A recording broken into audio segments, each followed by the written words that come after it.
In today's writing, we are going to learn how to compare and how to contrast graphs and tables, as well as task achievement. Another criterion the examiner will use is called lexical resource. Now, this assesses the accuracy and the range of vocabulary that you use. To demonstrate a wide range of vocabulary, you must make sure not to simply repeat your own words or the words from the questions. Now you're going to do a writing task. But before you do that, have in mind the following. Study carefully the features of the visual information. When you're describing a chart or graph, you're actually describing the patterns in the data. Before you begin to write, spend 1 or 2 minutes noticing the different features of the visual information. Select and report on the main features. Remember that to achieve a high score for writing task 1, you need to select and report on the main features and make comparisons where relevant. Avoid repetition. When you are practicing this type of writing, say your answer aloud to help you decide whether your language is too repetitive. Do your sentences sound very similar? Avoid repetition. When you are practicing this type of writing, say your answer aloud to help you decide whether your language is too repetitive. Do your sentences sound very similar? Think about the sentence structures you have used, as well as the vocabulary. Describe things accurately. Make sure that you leave time at the end to check your writing. You need to make sure that your facts and your language are both accurate.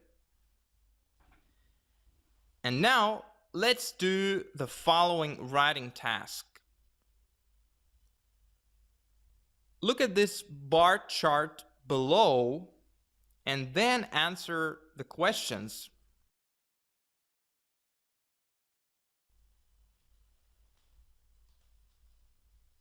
Hello, today we're going to continue learning how to prepare for the IELTS exam. Before we do that, try to remember some of the useful tips that you learned from the previous lesson. What are they? How can you actually use them to succeed in the IELTS exam? Take just a few minutes and reflect on that. Okay so far?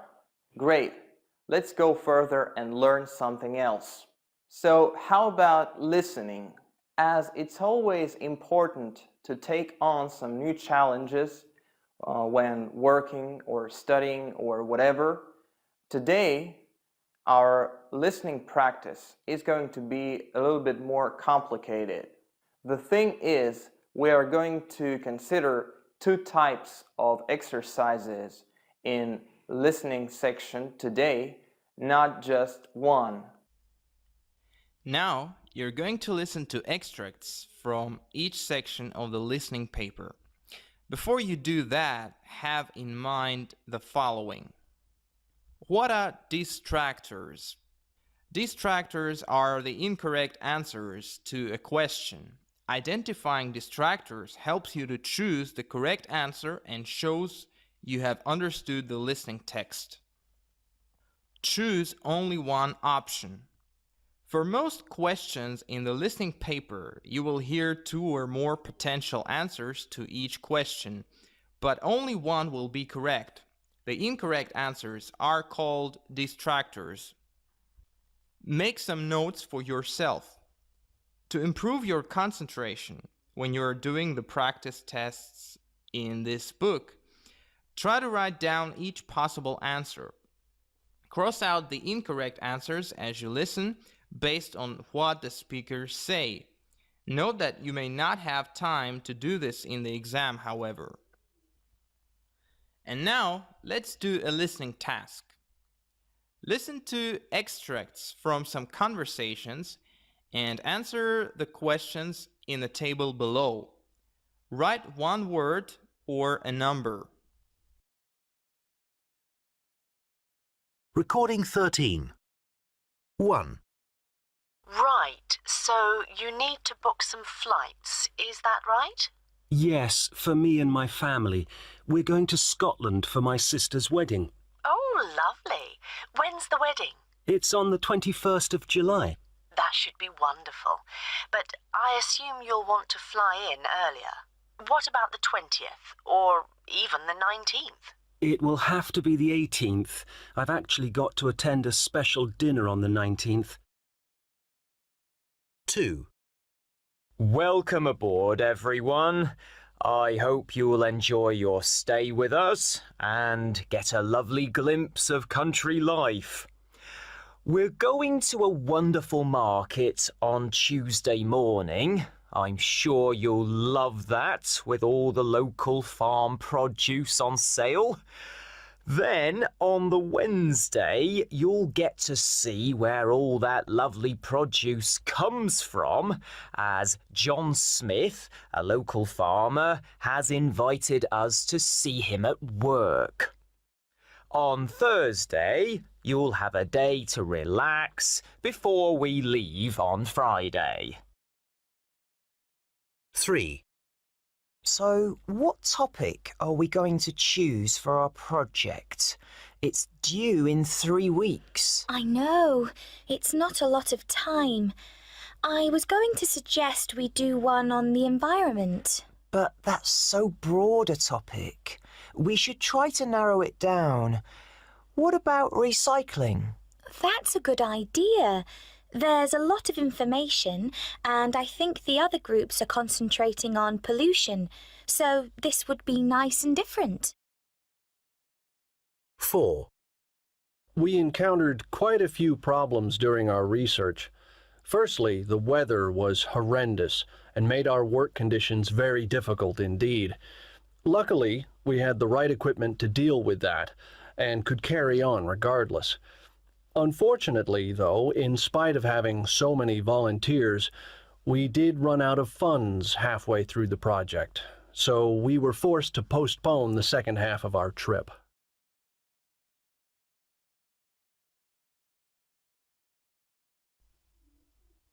And now we're going to do the second type of exercise. But before we do that, have in mind the following. Pay attention to the order of the questions. The questions in the listening paper are in the same order as the information you hear. This means that you will hear the information you need for question 1 before you hear the information for question 2, etc. However, in questions where you have to choose an option from a list, for example, multiple choice or matching items, the list of possible options will be in random order. Pay attention to negatives in the options. Make sure that you pay close attention to any negatives in the options, as well as any adjectives. With matching or multiple choice tasks, pay careful attention to the question, as well as the options. The question will tell you how many answers you have to choose, as well as what you need to listen for. For example, problems, solutions, advantages, etc. And now let's do a listening task. Look at the question and list of possible answers. Before you listen, underline the key ideas you need to listen for.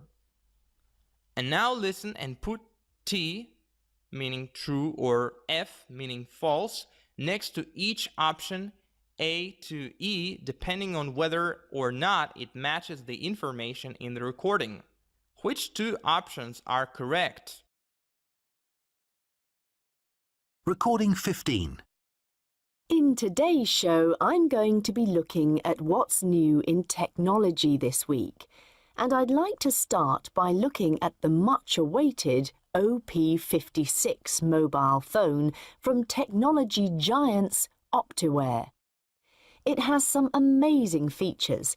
The first thing you notice is how much slimmer and lighter it is compared to the heavier, older models. It's incredible considering that they have actually increased the screen size on this one, though it still fits neatly into your pocket. They've also improved the camera, and you'll find you can take much better quality photos on this model. This has an impact on the battery though, as it takes a lot of power, and I found it didn't run for very long. The passages in the IELTS reading paper gradually become more difficult, with section 1 being the easiest. So now let's do some reading. Today, we are going to learn how to scan a text for detail. Now, you're going to skim read a text. But before you do that, have in mind the following. Pay attention to the specifics of the questions that you will be asked.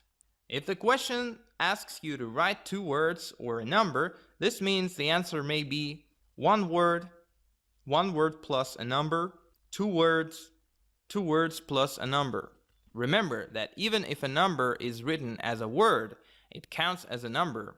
For example, 25 trees, 1 word and a number.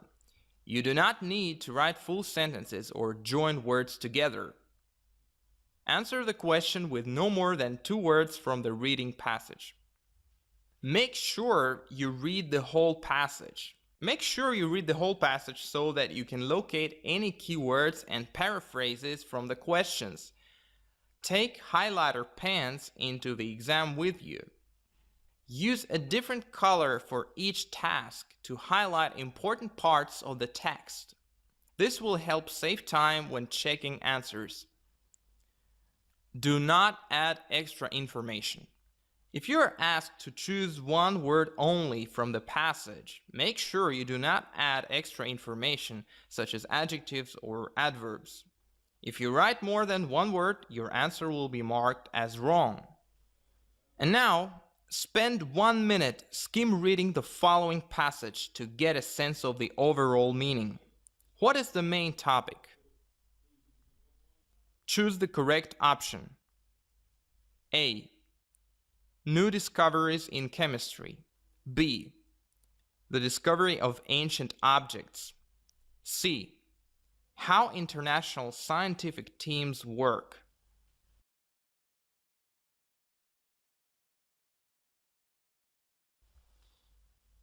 In today's speaking, we're going to learn how to understand a task and how to actually keep going when you're speaking.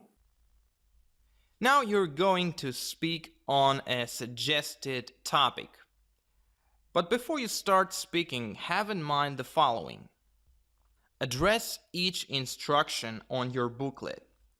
You see, there are 4 instructions on your booklet telling you what to talk about. It is important to address each one. You will usually be asked to choose a person, place, time, or thing and explain why you chose them. Also, you may be asked to describe 1 or 2 specific examples and talk about your own feelings or reactions. Make notes to organize your thoughts and ideas. Before your talk, you will be given extra paper to make notes on. You need to make sure your notes cover each of the points listed. Writing down the keywords in the task will help you to organize your thoughts and ideas. Use your notes for speaking. Don't just read directly from them. As you talk, you should only look at your notes briefly. Don't read directly from your notes. Notice how each of the candidates in the videos keeps eye contact with the examiner. Don't give up if you run out of ideas. If you run out of ideas after 1 minute, give yourself a fresh start by looking at your notes or looking at the task in the booklet again. And now, describe a time when you helped someone.